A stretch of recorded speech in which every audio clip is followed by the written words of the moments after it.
रुको जरा। ফুলকি শাশুড়ি শাশুড়ি নতুন জামাই নতুন শাশুড়িকে এভাবে জড়িয়ে ধরে কেউ? শাশুড়ি শাশুড়িকে জড়াতে নেই, প্রণাম করতে হয়। শাশুড়ি মা প্রণাম।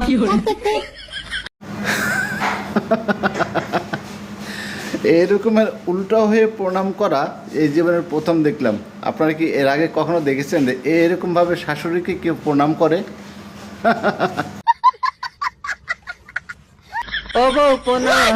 মরণ, একটু বুদ্ধি শুদ্ধি না হলে একটা বাচ্চা কাচ্চাও হচ্ছে না ছাই। বাবা শাশুড়ি মা বাচ্চা কি করে হয়? ওটা তোমার মায়ের কাছ থেকেই শুনে নিও। ঘরে আই ফুলকি।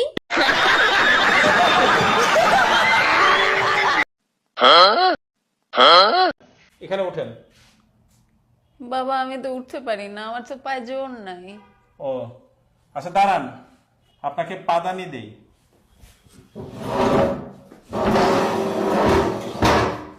এখানে পা দেন। এখানে পা দিব মানে?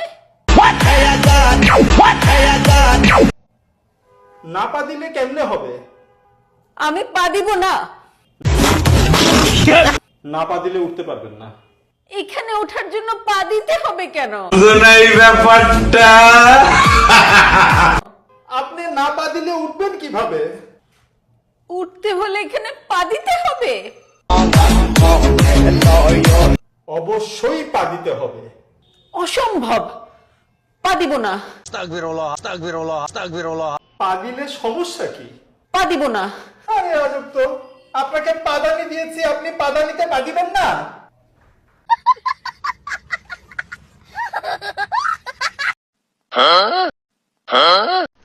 আমি যদি এই মুহূর্তে ফোন করি 300 পুলা পয়েন্ট চলে আসবে, তোমার ক্যামেরা বিস্কুটের মতো খেয়ে ফেলবে। এত সোজা না রে, এত সোজা না। এটা তো একটা শুটিং স্পট। গোষ্ঠী কেলাই তোর শুটিং। এই নাটকের নায়ক আমি, সিনেমার নায়ক আমি। হবে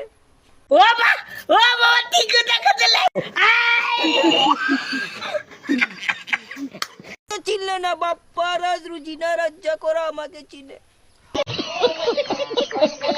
রাজ্জাক তো মরে গেছে, জানা যায় যেতে পারিনি।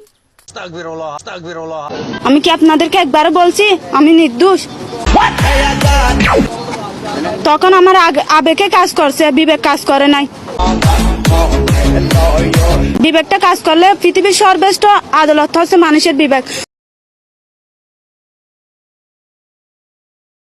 হ্যালো গাইস, ভিডিওটি কেমন হলো? যদি ভালো লাগে অবশ্যই ভিডিওটিতে লাইক কমেন্ট করার জন্য বিশেষভাবে অনুরোধ জানাচ্ছি। El número 1, bebé loco.